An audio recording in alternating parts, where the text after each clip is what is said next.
یہ ہمیں اس لیے دی گئی ہے کہ اس دنیا کی زندگی میں رہ کر ہم ایسے کام کریں جن کی بدولت ہماری وہ زندگی بہتر ہو جائے جہاں مرنے کے بعد ہم نے جا کر رہنا ہے، اور یہ زندگی ختم ہونے والی زندگی ہے اور وہ آخرت کی زندگی نہ ختم ہونے والی، وہ ہمیشہ رہنے والی زندگی ہے۔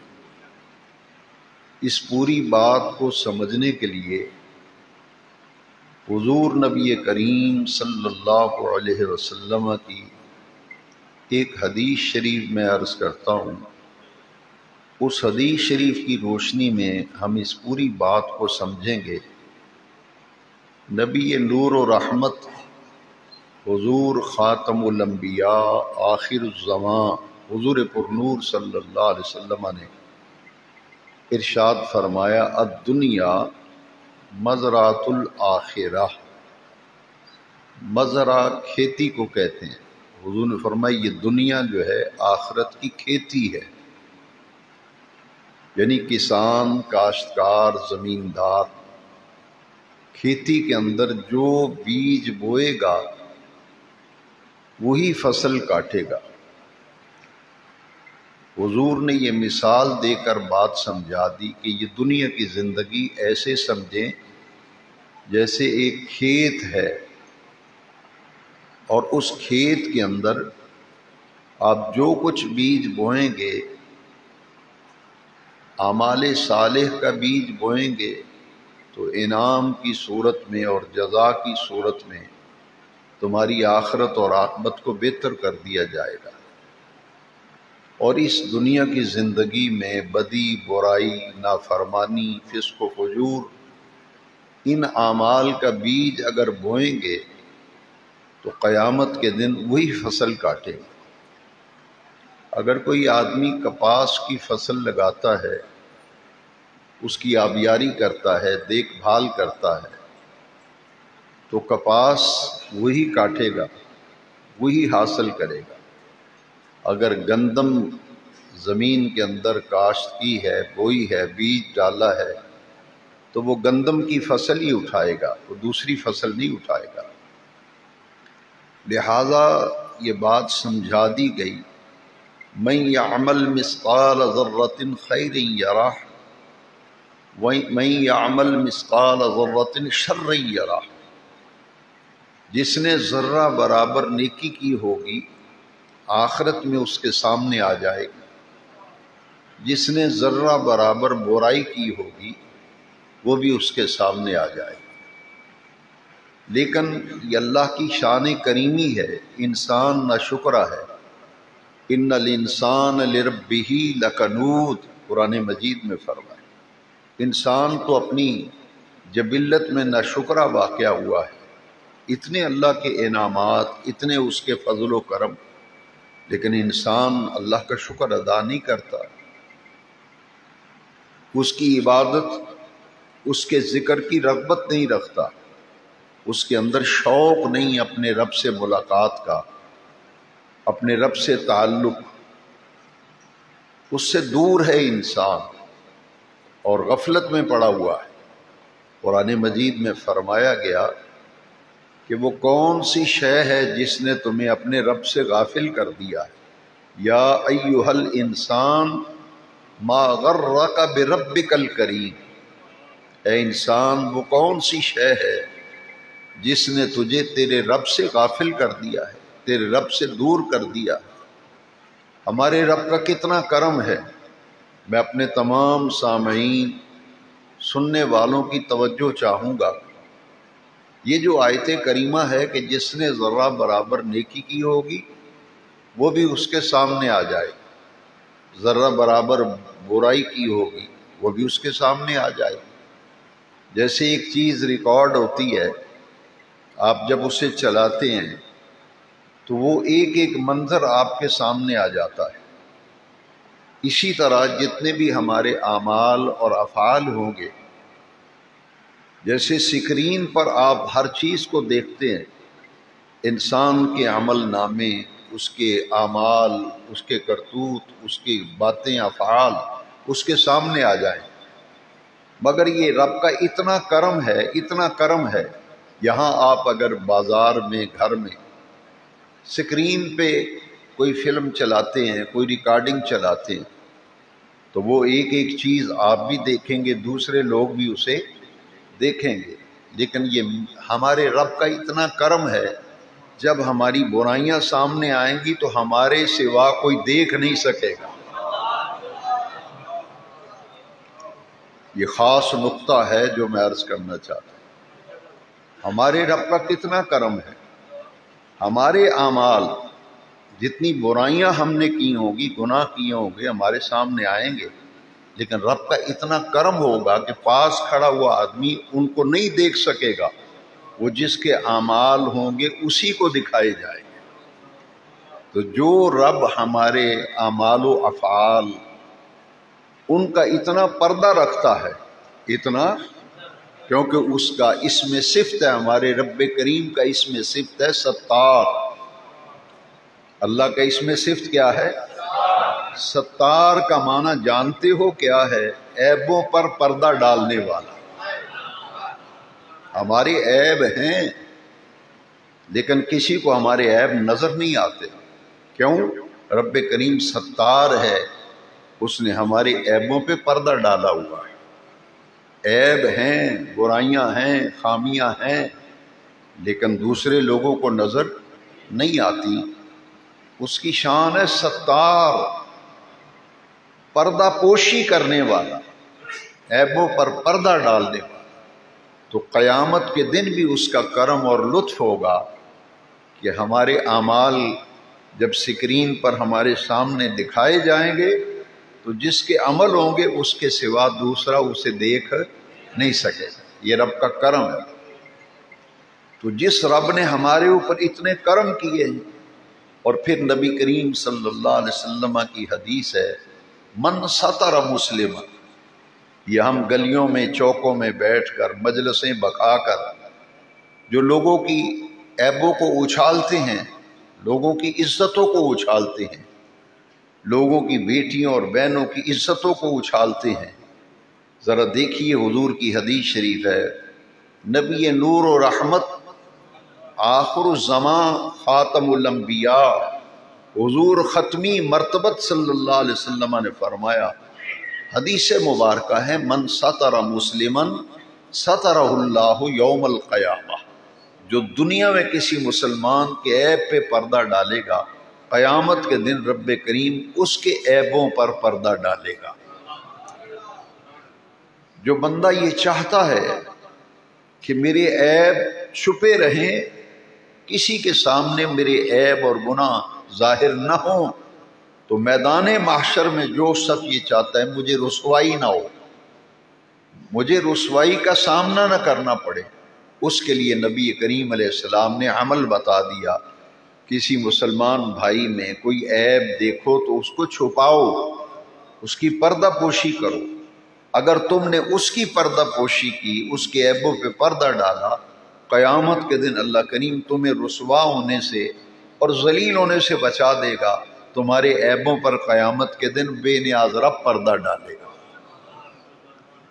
تو یہ دنیا جو ہے، اس میں جو کچھ آپ عمل کریں گے وہی فصل کاٹیں گے۔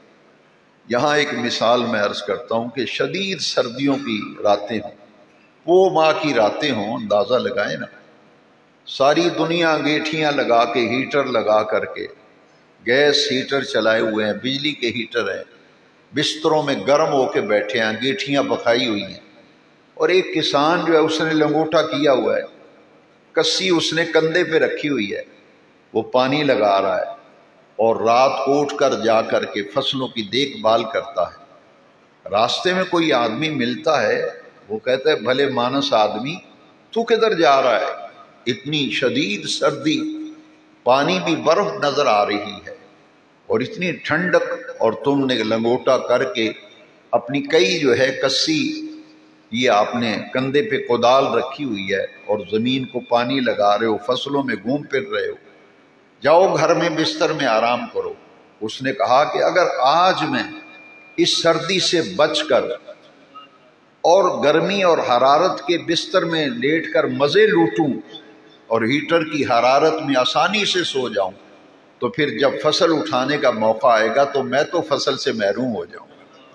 آج کی میری یہ محنت، میری مشقت، کھیتیوں میں محنت کرنا، یہ اس دن رنگ لائے گی جب لوگ فصل کاٹ رہے ہوں گے۔ جتنی میں نے زمین میں محنت کی ہوگی، جتنی میں نے زمین میں محنت کی ہوگی، اسی کے مطابق فصل اٹھاؤں گا۔ لہٰذا آج کی مشقت مجھے برداشت ہے۔ یہ سردی، اس کی ٹھٹھری راتوں میں نمونیا ہو جائے مجھے پرواہ نہیں، لیکن میں محنت اس لیے کر رہا ہوں کہ کل جب دانے اٹھانے کا موقع آئے تو میرے گھر میں بھی دانے بھر جائیں۔ تو جو آدمی پرواہ نہ کرے زمین کی، بس بیج ڈال دیا اور اس کے بعد نہ اس میں کھاد ڈالی، نہ گوڈی کی، نہ پانی لگایا، نہ دیکھ بھال کی، تو پھر اندازہ لگائیے اس کو فصل میں کیا نفع ہوگا، کیا فائدہ ہوگا۔ یہ دنیا کو نبی کریم علیہ السلام نے فرمایا دنیا آخرت کی کھیتی ہے۔ آج اگر تکلیف اٹھائیں گے، آج اگر مشقت اٹھائیں گے، یعنی شدید گرمی کے موسم میں آپ مسجد کا رخ کرتے ہیں، بجلی بھی بند ہے اور حبس کا مہینہ ہے، لیکن اس کے باوجود آپ بستر سے صبح صبح اٹھتے ہیں، نماز فجر کی ادائیگی کے لیے مسجد میں آتے ہیں۔ شدید سردی کا موسم ہو، آپ اٹھ کر ٹھنڈے پانی سے وضو کر کے تہجد بھی پڑھ رہے ہیں، آپ فجر کی نماز بھی پڑھ رہے ہیں۔ سردی میں آنا جانا، وضو کرنا، یہ ساری مشقتیں اور تکلیفیں اٹھا رہے ہیں۔ دن بھر کے تھکے ہوئے دکان سے آئے ہیں، لیکن آپ پھر بھی وضو کر کے عشاء کی نماز باجماعت پڑھ رہے ہیں۔ تو یہ تکلیف اٹھانا، یہ مشقت اٹھانا قیامت کے دن بے عین ہی اس کسان کی طرح ہے جو ساری تکلیفیں بھی اٹھاتا ہے، موسمی تکلیفیں بھی اٹھاتا ہے، جسمانی اذیتیں بھی برداشت کرتا ہے۔ بھئی فصل تو اٹھا کر بوریاں بھر بھر کے دانوں کی وہی گھر میں لائے گا جس نے کھیت کے اندر کھیتی میں محنت کی ہوگی، اور جس نے محنت ہی نہیں کی تو اسے کیا حاصل ہوگا۔ حضور نبی نور الرحمت صلی اللہ علیہ وسلم نے بہت حکمت بھرا یہ فرمان ہے، الدنیا مزرعۃ الآخرہ۔ جو کچھ محنت کرو گے، کھیتی میں مشقت کرو گے، تکلیفیں اٹھاؤ گے، اس کے مطابق ہی تم اپنا پھل اٹھا کر کے گھر لاؤ۔ اس لیے ایک کسان تھا، اس کا باغ تھا تو باغ میں پھل کم لگا۔ اس نے اپنے منشی اور ملازموں سے پوچھا کہ اس دفعہ کیا بات ہے، میرے باغ کا پھل بہت تھوڑا لگا ہے، جھاڑ بہت کم ہے، وجہ کیا ہے؟ انہوں نے کہا صاحب فلاں مہینے میں کھاد ڈالنی تھی 3 قسم کی، آپ نے تو پرواہ ہی نہیں کی، نہ کھاد ڈالی ہے، اور پھر ان درختوں کو، ان باغ کو چھانگا جاتا ہے، مزدور کو بلایا جاتا ہے، ٹہنیوں کو کاٹا جاتا ہے، تو آپ نے تو اس طرف توجہ ہی نہیں دی۔ آپ زندگی کے عیش اور مزے لوٹتے رہے، فصل کی طرف، کھیت کی طرف تو دھیان ہی نہیں کیا، تو پھر آپ کا پھل بھی تو ایسے ہی لگنا تھا، جھاڑ بھی تو اتنا ہی ہونا تھا۔ جتنا کہتے ہیں جتنا گڑ ڈالیں اتنا ہی میٹھا ہے۔ جتنی محنت کریں گے، جتنی مشقت اٹھائیں گے، جتنی تکلیف اٹھائیں گے، اتنی ہی پھر راحت پائیں گے، اتنی ہی پھر راحت پائیں گے۔ ایک دفعہ کی مشقت و محنت سے جب آپ کے بڑولے میں دانے بھر جائیں گے، پورا سال کسی سے نہ آٹا مانگنا پڑے گا، نہ آپ کو گندم مانگنی پڑے گی۔ آپ کے گھر میں اگر فصل موجود ہے تو پورا سال جو ہے اگلی فصل آنے تک آپ کو کوئی فکر نہیں ہوتی، آپ مزے سے، یہاں تک کہ اگر بجلی کا بل نہیں دیا جا رہا تو آپ گندم بیچ کر کے بجلی کا بل دے دیتے ہیں۔ کہنے کا مطلب یہ ہے کہ جتنی محنت و مشقت کریں گے اتنا ہی نفع اٹھائیں گے۔ لیکن آج دین کے معاملے میں ہم اتنے غافل ہو گئے، اتنے غافل ہو گئے۔ آپ مسجد کا سین دیکھیں، حال دیکھ لیں، مسلمانوں کی آبادی دیکھ لیں، اور پھر غور فرمائیں۔ یہ دنیا تو کچھ نہیں ہے، یہ دنیا کی حقیقت ہی کوئی نہیں۔ جب بہت بڑا نامی گرامی آدمی مرا پڑا، اس کی میت ڈیڈ باڈی پڑی ہوئی ہو، تو پھر اس وقت دیکھیں، ڈیڈ باڈی کو دیکھیں تو آپ کو دنیا کی حقیقت کا پتہ چلے گا کہ دنیا کی حقیقت کیا ہے۔ وہ جو ناک پہ مکھی نہیں بیٹھنے دیتا تھا، گلی محلے میں کسی کو بات نہیں کرنے دیتا تھا، آپ بے حس و حرکت پڑا ہوا ہے۔ تو یہ ہے دنیا کی حقیقت۔ کون سا ایسا شخص ہے جو کہے کہ میں گارنٹی لے کر کے آیا ہوں کہ اتنے سال میں رہوں گا؟ بھائی یہ پانی کے بلبلے کی طرح ہے، ہم روزانہ مشاہدہ بھی کرتے ہیں، تو پھر ہم اپنی آخرت اور قبر کی فکر کیوں نہیں کر رہے؟ دن بدن ہماری حالت ناگفتہ ہوتی چلی جا رہی۔ اس لیے میں چاہوں گا کہ آج کے خطاب جمعہ میں ہم اس حقیقت کو سمجھ لیں کہ ہمیشہ آخرت ان لوگوں کی اچھی ہوتی ہے، آخرت میں کامیابی ان کو ملتی ہے جو اس دنیا کے اندر ایمان کی دولت ملی، اللہ کا شکر ہے، مسلمان ہیں، ایمان ہمارے پاس ہے، لیکن نجات کے لیے صرف ایمان کافی نہیں ہے۔ نجات کے لیے صرف ایمان، ایک اور چیز کی بھی ضرورت ہے۔ وہ کون سی چیز ہے؟ ایمان کے بعد اس کی مجھے اور آپ کو، ہم سب کو، جو بھی مسلمان کہلاتا ہے، اس کو ایمان کے ساتھ ایک چیز کی بڑی اشد ضرورت ہے، بلکہ اس کے بغیر نہ دنیا میں گزارا ہے نہ آخرت۔ وہ چیز کیا ہے؟ آئیے قرآن مجید سے پوچھتے ہیں۔ تو قرآن مجید میں جا بجا فرمایا ان الذین آمنوا، اگر صرف ایمان لانے سے ہی نجات ہو جاتی اور ایمان لانا ہی کافی ہوتا تو پھر آیت کریمہ کے اگلے حصے میں یہ لفظ نہ آتے۔ پتہ یہ چلا کہ ایمان کے بعد ایک اور چیز کی بھی ضرورت ہے۔ وہ کیا ہے؟ قرآن مجید سے پوچھا تو قرآن نے بتایا ان الذین آمنوا وعملوا الصالحات، جو ایمان لائے اور انہوں نے نیک عمل کی۔ ایمان کے بعد نیک اعمال کی ضرورت ہے، نیک اعمال کی ضرورت ہے۔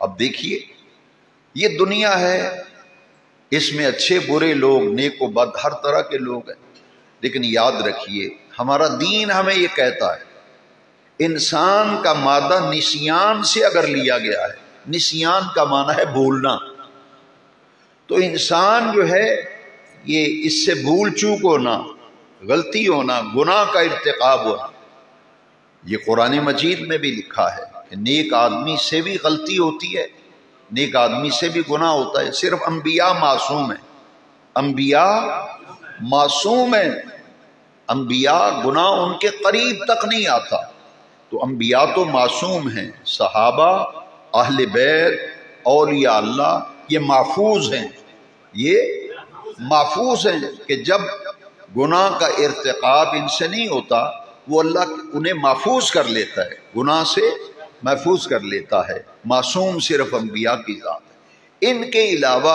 ہر نیک آدمی سے بھی گناہ ہوتا ہے، غلطی ہوتی ہے، لیکن قرآن مجید میں فرمایا گیا کہ نیک آدمی سے جب غلطی ہو اور نیک آدمی جب غلطی کا ارتکاب کر بیٹھے، اس سے کوئی گناہ کا ارتکاب ہو جائے، تو قرآن مجید میں بتایا گیا ذکر اللہ، وہ پھر اپنے رب کو یاد کرتا ہے، اپنے رب کو۔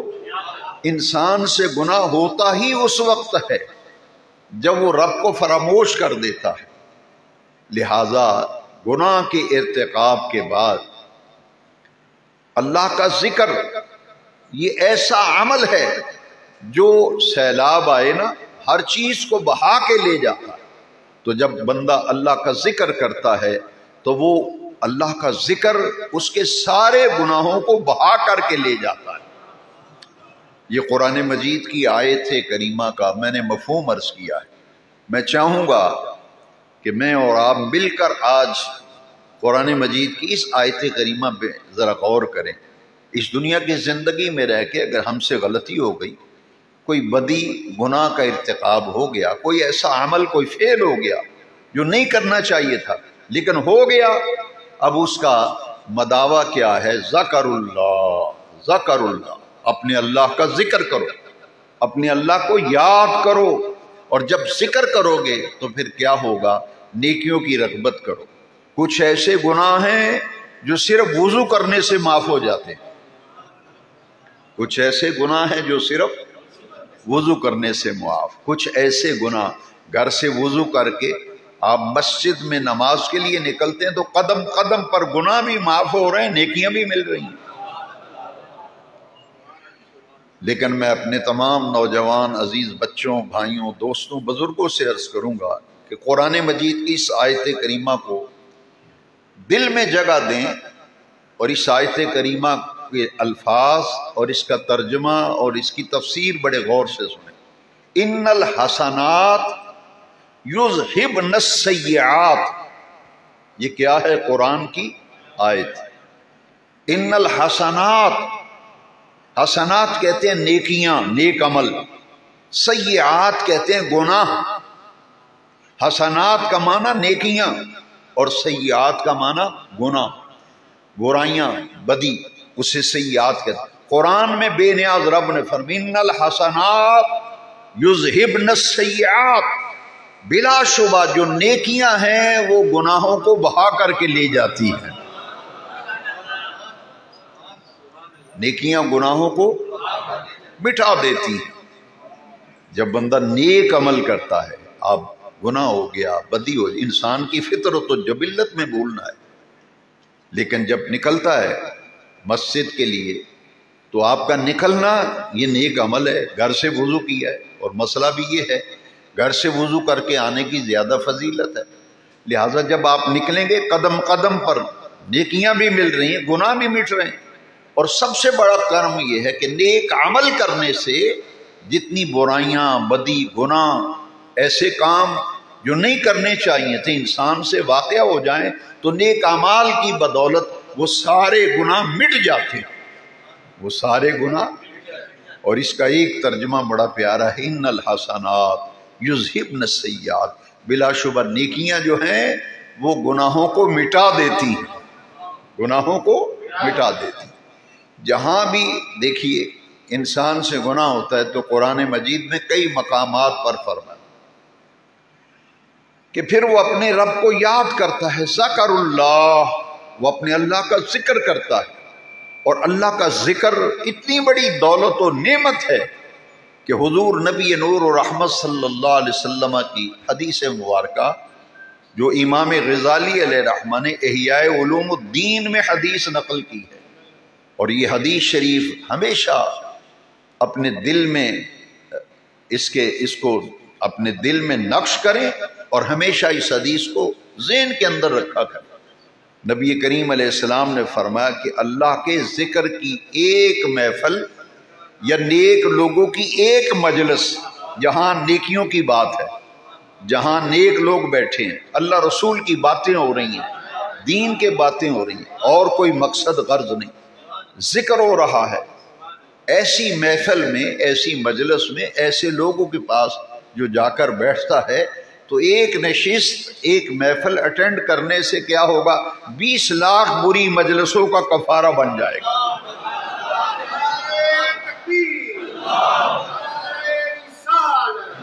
کوئی شخص کسی بری مجلس میں بیٹھا ہے، برے لوگوں کے پاس بیٹھا ہے، میرے آقا کریم نے فرمایا اگر نیک لوگوں کے پاس بیٹھے گا، اہل ذکر کے پاس بیٹھے گا، ذکر کرنے والوں سے پیار و محبت کرے گا، ان کی صحبت میں بیٹھے گا، ذکر میں آئے گا، تو اللہ تبارک و تعالیٰ کے ذکر کی ایک محفل 20 لاکھ بری مجلسوں کا کفارہ ہے. 20 لاکھ بری مجلسوں کا کفارہ.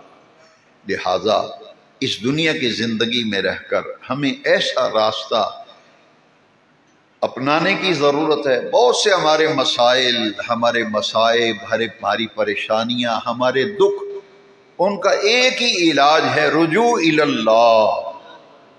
کیا علاج ہے؟ رجوع الی اللہ، اپنے اللہ کی طرف رجوع کرنا،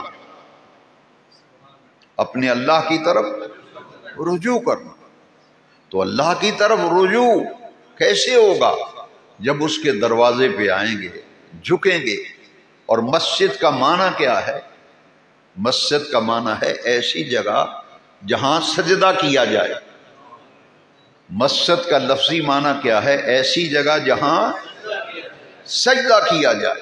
لہذا مساجد میں عبادت ہوتی ہے، لہذا اسے مسجد اس لیے کہتے ہیں کہ یہاں لوگ آتے ہیں، اپنے رب کو سجدہ کرتے ہیں، اپنے رب کو سجدہ کرتے ہیں. لہذا جو اللہ کی عبادت اور ذکر کے لیے مسجد میں آتا ہے، اور کئی مرتبہ اپنے خطبات جمعہ میں اور دروس کے اندر یہ بات میں واضح کر چکا ہوں کہ اگر مجھ سے کوئی پوچھے کہ اللہ کے ذکر کی سب سے افضل ترین صورت اور سب سے اعلیٰ ترین صورت کیا ہے، تو اللہ کی عزت کی قسم ہے اس کے سوا کوئی عمل نہیں۔ اللہ کے ذکر کی افضل ترین صورت، اعلیٰ ترین صورت 5 وقت کی نماز ہے۔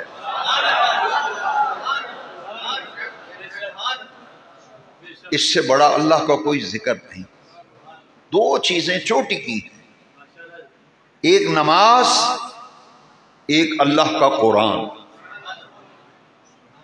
یہ سب سے بڑا ذکر ہے۔ انا نحن نزلنا الذکر وَإِنَّا لَهُ لَحَافِظُونَ۔ قرآن مجید کو عرش والے رب نے قرآن میں ذکر فرمایا، ہم نے اس ذکر کو یعنی قرآن مجید کو نازل کیا اور ہم ہی اس ذکر کی حفاظت کریں گے۔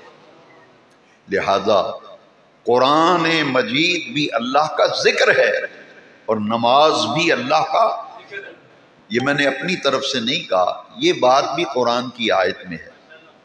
وہ آیت کریمہ بھی سن لیجیے اور اس دل پہ اسے جگہ دیجیے۔ اقم الصلاۃ لذکری، اقم الصلاۃ لذکری، بے نیاز رب نے فرمایا میرے ذکر کے لیے، میری یاد کے لیے، میرے ذکر کے لیے صحیح ادا کیا کرو نماز۔ اور ایمان والوں کی تو صفت قرآن میں آئی، سورہ مومنون میں پڑھیے نا، سورہ المومنون کی ابتدائی آیات میں جہاں مومنوں کی صفات اور ان کی شانوں کا ذکر ہے، خوبیوں کا ذکر ہے، ان میں سے ایک بڑی خوبی بیان کی گئی کہ اپنی نمازوں کی حفاظت کرتے ہیں۔ اپنی نمازوں کی حفاظت سے کیا مراد ہے؟ وقت پر ادا کرتے ہیں، نماز کو وقت پر ادا کرتے ہیں، باجماعت ادا کرتے ہیں اور خشوع و خضوع سے ادا کرتے ہیں۔ جس نماز کے اندر سکون نہیں وہ نماز کبھی بھی آپ کے لیے نافع نہیں ہو سکتی۔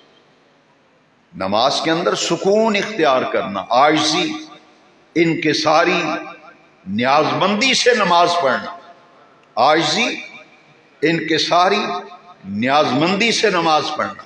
نماز پڑھنے والا اگر نماز پڑھ رہا ہے تو دور بیٹھ کر دیکھنے والا اس کا دل گواہی دے کہ اس کی نماز میں عاجزی ہے، اس کی نماز میں انکساری ہے، اس کی نماز میں نیاز مندی ہے۔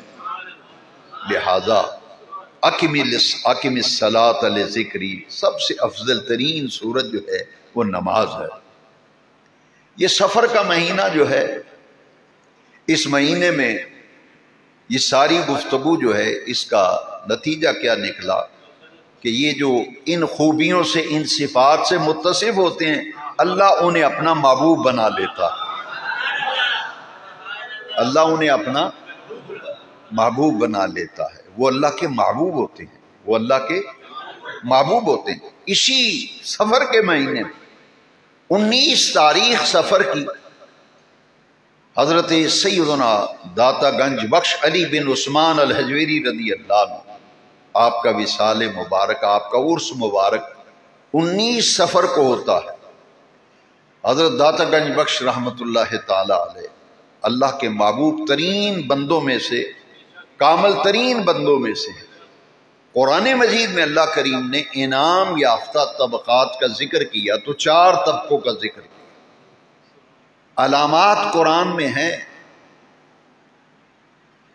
جتنے بھی اولیاء اللہ ہیں ہم نے ان کو کیسے پہچانا، کیسے پہچانا؟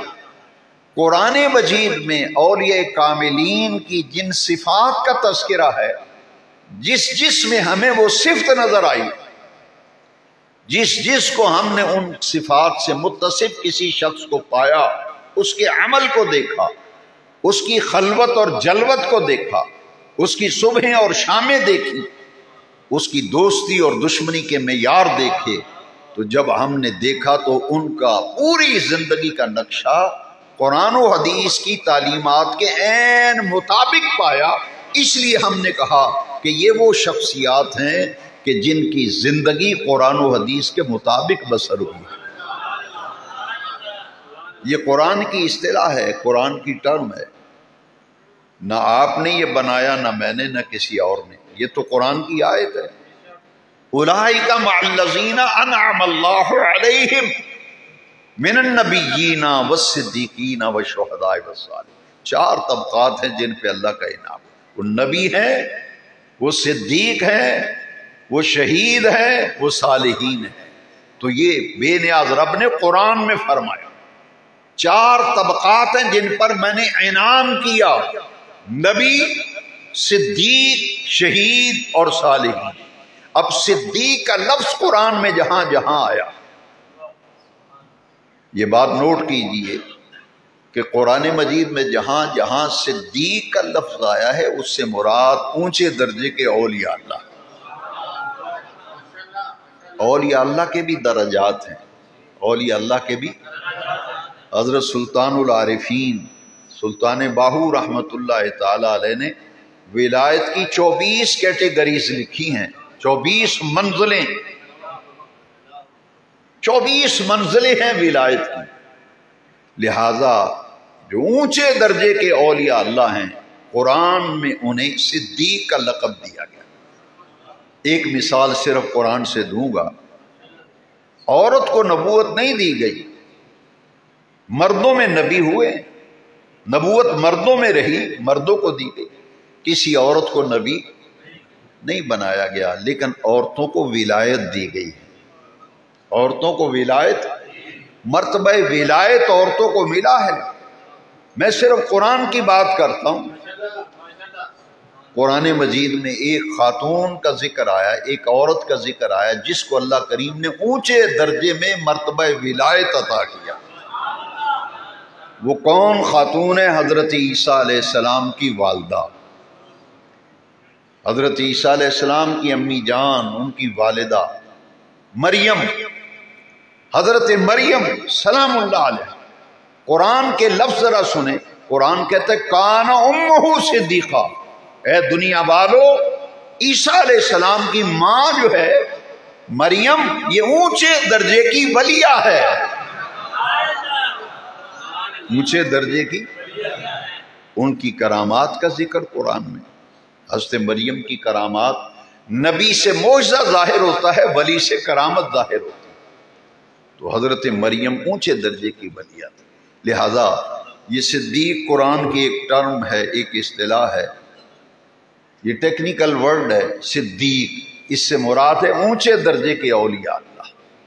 لہذا صدیقین، شہداء، جو خوش نصیب اپنی جان اللہ کے دین کے لیے قربان کرتا اس کو شہید کہتے ہیں. من قتل فی سبیل اللہ فہو شہید. یہ وہ طبقات ہیں جن پر اللہ کا انعام ہوا ہے.